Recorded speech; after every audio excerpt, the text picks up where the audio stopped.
السلام عليكم ورحمة الله وبركاته. ازيكم حبايبي؟ عاملين ايه؟ اللهم صل وسلم على سيدنا محمد وعلى آله وأصحابه وسلم. النهاردة بقى معاكم هنعمل حاجة سهلة خالص وعيالكم بيحبوها. انا جبت 4 كيلو تين كده زي ما انتوا شايفين. فنقيت منهم 2 كيلو طرية شوية، والجامد شلته لان احنا عيالي بيحبوه واحنا بنحبوه ناكلوه كده. فطبعا ده موسم التين زي ما انتوا شايفينه، وهو مش غالي. في ب20 وفي ب25، يعني مش غالي، يعني اغلى من الطماطم، ارخص من الطماطم. فبصوا جبنة، وقلت هعملها بقى ايه مربى، عشان برضك احنا دلوقتي في دخول مدارس. تعملي بقى لعيالك منها سندوتشات وهم رايحين يفطروا منها الصبح كده. فان شاء الله هنعملها بطريقة سهلة جدا، وعلى يعني ايه في مقدور كل ست بيت، يعني ان هي تجيب وتعمله في البيت احسن ما تشتري من بره. وطبعا في البيت طبعا بتجيبيه وتعملي حاجة نظيفة كده لعيالك ياكلوها من بعيد عن الامراض والحاجات الوحشة اللي احنا بنسمع عنها الايام دي. اول حاجة انا هاخد التين بتاعي اغسله حلو قوي وارجع لكم تاني. زي ما انتوا شايفين هجيب التينويه وهقطعها بقى ايه 4 تربع كده زي ما انتوا شايفين. هبتدي بقى ايه اعمل واحده واحده كده. هكمل بقى كل الكميه ديت وارجع لكم تاني. كده بعد ما قطعناه زي ما انتوا شايفين اهوت، قطعناه خالص، قطعنا كل الكميه اللي احنا عايزينها. دول 2 كيلو، هنحط على كل كيلو بيتحط نص سكر.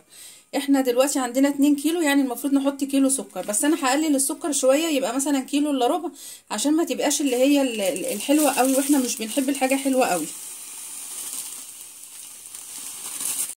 وكده بقى اهو زي ما انتوا شايفين كده، ابتدينا بقى ايه نقلب السكر في كل التين كده من غير ميه ولا اي حاجه، وهنسيبه كده شويه. هو لوحده هينزل الميه بتاعته. وهنجيب نص ليمونه وهنحطها كمان ايه عليه. بس هي مش هتبقى عايزه اي حاجه غير كده، يعني حاجه سهله خالص خالص. كده بقى ابتدت تغلي معانا، هي زي ما انتوا شايفين زي الفل زي الفل. هنعمل ايه بقى بعد كده؟ هنبتدي بقى ايه نوطي عليها النار ونسيبها بقى ايه تستوي كده، تاخد لها غلوتين كده عشان تستوي ايه براحتها. وهنجيب بقى ايه نص ليمونه ونيجي جايين عصرينها عليها ونقلبها كده كويس. وما تنسيش كده من وقت للتاني تبتدي بقى ايه تقلبي عليها كده عشان ما تتلسعش منك. وطبعا لو لقيتي عليها ريم كده تبتدي بقى ايه تشيليه واحده واحده كده.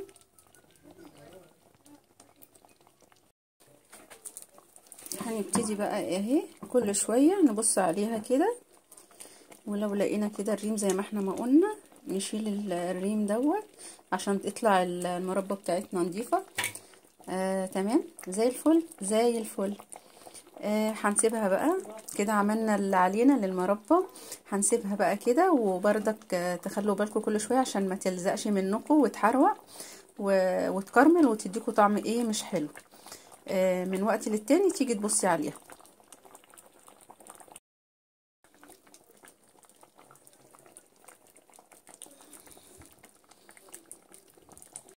كده. هنبتدي بقى نجيب الليمون بتاعنا. الليمونه دي طلعت صغيره، فهناخد نص كمان، يعني تبقى الليمونه كلها. لو عندك الليمونه كبيره هتاخدي نص ليمونه.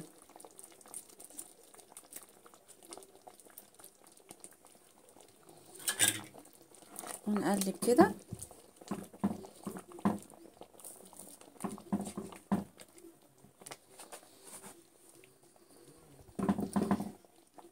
زي الفل زي الفل. وكده مربة التين بتاعتنا خلصت زي ما انتوا شايفين اهيت. بصوا بصوا ما شاء الله عليها، ولا تخينة ولا خفيفة. انتي ممكن بردك تعمليها التينايه بوحدتها، بدل ما تعملي تقطعيها كده 4 قطع، لا تعملي الواحدة بوحدتها، وزي الشاميين ما بيعملوها، بتوع الشام بيعملوا الواحدة بوحدتها، وبرضك بياخدوها وهي الواحدة بوحدتها كده بيزينوا بيها الحلويات بتاعتهم. وممكن تعمليها لو عايزة تنعميها عن كده بعد ما تخلص كده وتستوي، ممكن بقى تجيبي الهاند بلندر بتاعتك وتيجي جايه ايه ضربها بعد ما تستوي كده، هتلاقيها نعمت معاكي خالص. انا حبيت اعملها كده مقطعاها 4 كده، لان عيالي بيحبوها لما تاكلي في السندوتش كده تطلع معاكي حته التين زي ما انت شايفاها كده. هنسيبها بقى تبرد، وبعد كده هنجيب البرطمانات اللي احنا هنعبي فيها ونعبيها. وكده المربى بتاعتنا هي بردت، وعبيناها في البراطين بتاعتنا اللي عندنا زي ما انتوا شايفين اهي. بصوا كلها، بصوا ما شاء الله عليها. تعمليها بقى كده 2 كيلو، عملوا كل البراطيم 4 براطيم اهي. ممكن تعمليهم بقى لعيالك في المدرسة، يعملوهم سندوتشات وهم رايحين المدرسة، او يتعشوا بيهم بالليل سندوتش كده حلو مربى جميل من ايد مامتهم. يا رب يكون الفيديو بتاعي عجبكم ويكون سهل. ما تنسونيش بقى في اللايك والشير وسبسكرايب، واللي ما شافش قناتي واول مرة يشوفها يفعل الجرس عشان يوصلكم مني كل جديد. والسلام عليكم ورحمة الله وبركاته. كان معاكم منوعات مطبخ أيموني. باي باي.